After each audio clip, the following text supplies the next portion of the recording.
भगवान का हम सत्संग सुनते हैं। आपको पता है गुरुजी 2-3 घंटे से खेत में खेती कर कर आए और डायरेक्ट व्यासपीठ पर आए।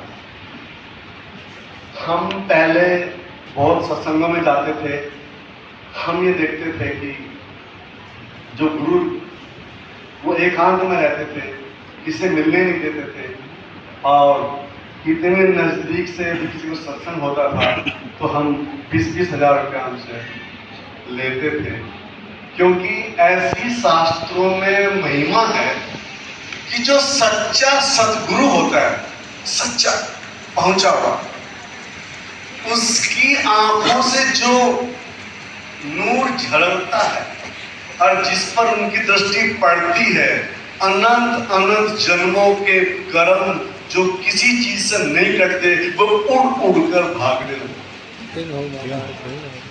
ऐसा शास्त्र कहते थे कि ऐसे संत जिस जमीन पर पैर रखते हैं उस जमीन का मिट्टी का कण भी एक दिन मोक्ष को प्राप्त हो जाएगा। ऐसी महिमा ऐसे संतों की होती। और मैं गुरु जी को जब तक नया नया आया था तो कुछ बोलता था आप लोगों से, लेकिन मैं सच कहता हूँ, जब से मैं गुरु जी को थोड़ा थोड़ा जानने लगा मैं सब भूल गया। कल गुरु जी याद रहते हैं। मैंने एक दिन गुरु जी को फोन किया।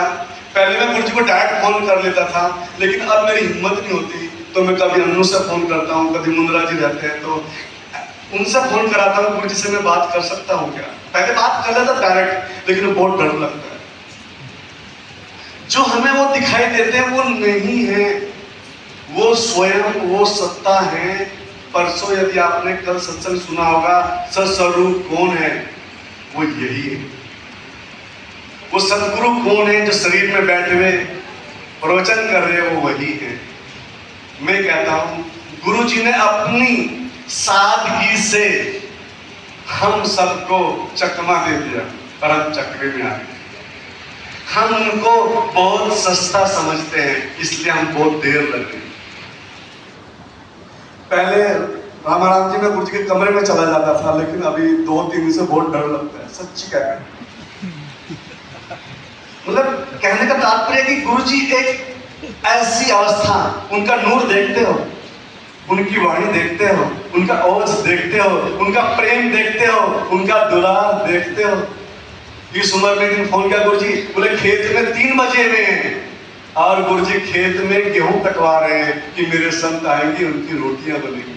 ऐसा प्यार देने वाला संत को देखा हमने तो संत देखे, पैसा लाइए माला गिरवा देता हूँ, दिलवा देता हूँ, लेकिन जो केवल लुटाता है ऐसा दाता संत। आज हम उनके श्री चरणों में बैठ कर सत्संग सुनते हैं, हम कितने बड़भागी हैं। मैं तो एक ही बात कहूंगा, बहुत ज्यादा नहीं, भले भजन हो ठीक, भले संयम हो ठीक, लेकिन मैं इतना कहना चाहता हूं कि हे राम सुनाई मेरे प्यारे संतों, आप संती हैं, गुरु जी संत कहते हैं।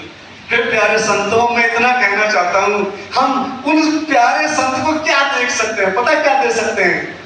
मैं एक ही बात कहना चाहता हूं कि यदि कोई देना चाहे तो उन प्यारे संतों को सबसे प्रिय चीज लगेगी, और वो चीज है जब तक उन प्यारे संतों का वो दिव्य शरीर अभी उपलब्ध है, एक भी मौका सत्संग का हम न छोड़े, भाग भाग कर उनके सत्संग में जहाँ की जैसे भी मौका मिले हम उनके चरणों में, उनके श्री चरणों में हमें सिर झुकाने का एक बार मौका मिल जाए। इतनी सी मैं छोटी सी आपसे रिक्वेस्ट करता हूँ, प्रार्थना करता हूँ। हे संतों, उन्होंने तो अपना तन दे दिया, अपना मन दे दिया, अपना धन दे दिया, अपना क्षण दे दिया, अपना चैन दे दी, अपनी नींद दे दी, सब कुछ न्यौछावर कर दिया।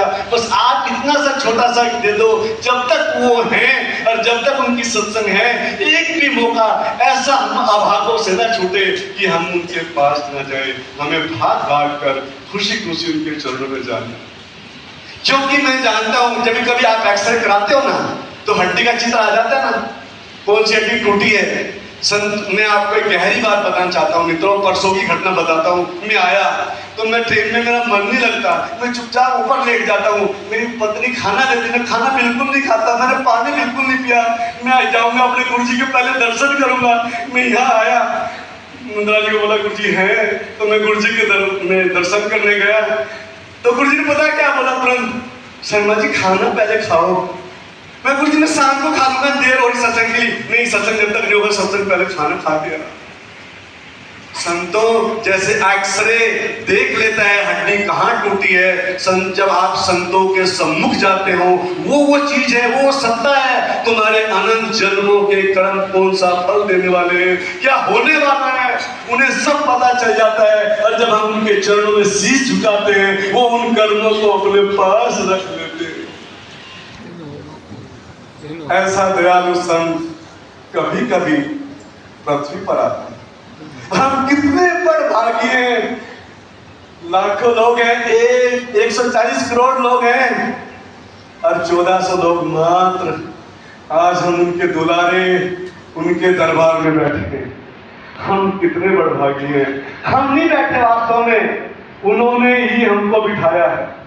हम तो जब कहना कहूंगा जब बैठेंगे, जब आज के बाद कोई सत्संग होगी और उनका फोन आए या ना आए, हमें मालूम पड़े मेरे सदगुरु 75 साल की उम्र में भी दौड़े दौड़े, बड़े शरीर बीमार हो, कुछ हो, वो सबको ज्ञान गंगा कैसे भला हो जाए जीवों का, गली गली गांव गांव आवाज लगाते हैं और कहते हैं क्या। और दूसरी चीज देखी आपने, एक चीज देखी आपने, ऐसा भोजन कहीं देखा आपने, ऐसा सत्संगों में भोजन कहीं मिलता है?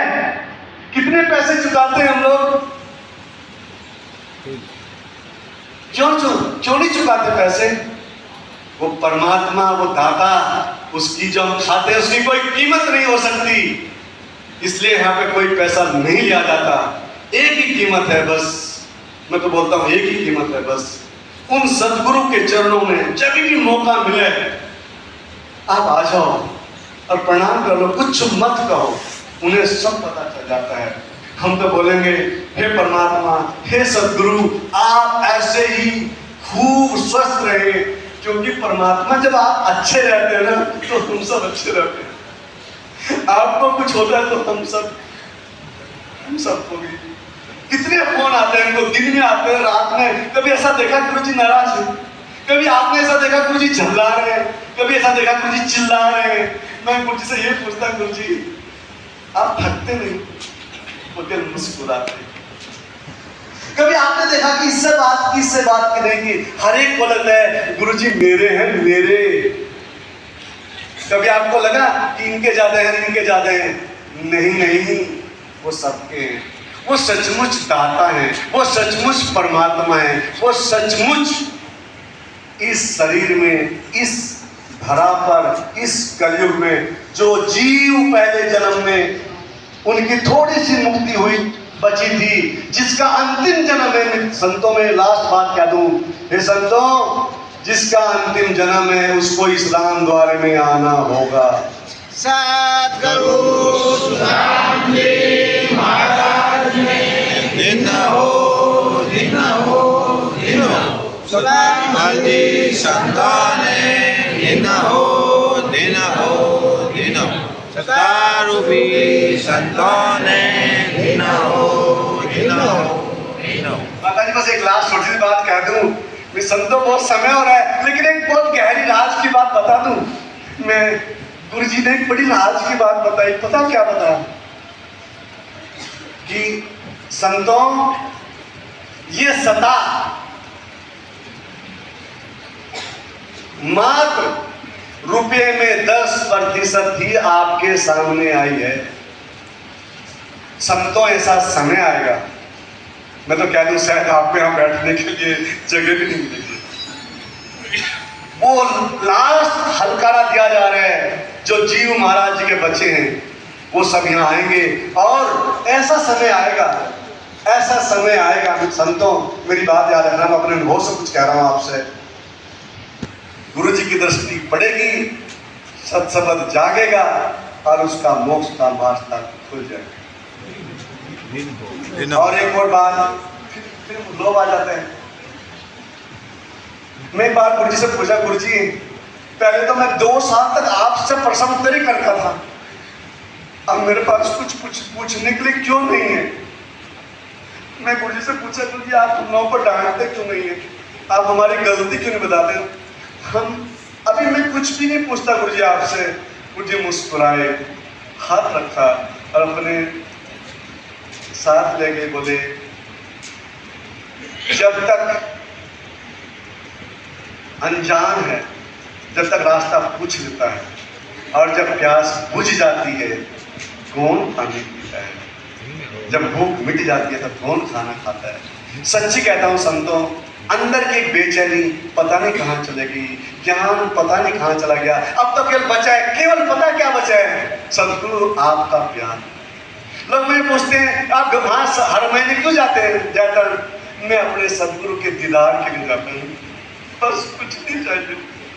उन्होंने उनकी उपस्थिति से सब कुछ मिल जाता है। मैं तो कहूँगा संतों, जो समय बचा है जीवन का, एक ही बस बात कर लो, एक ही गांठ बांध लो, जब भी मुझे समय मिलेगा, संसार ये कभी खत्म नहीं होगा, यहाँ कोई किसी का नहीं है, सतगुरु सच्चा आपका है और है। मैं सभी संतों को कोटि कोटि प्रणाम करता हूँ, मैं आपको राम राम करता हूँ।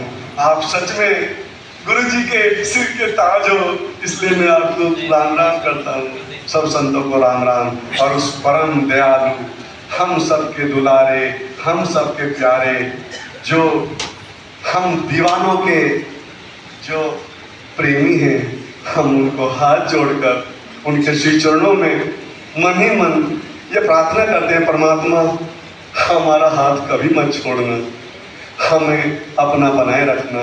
इन्हीं शब्दों के साथ मैं सब संतों को राम राम।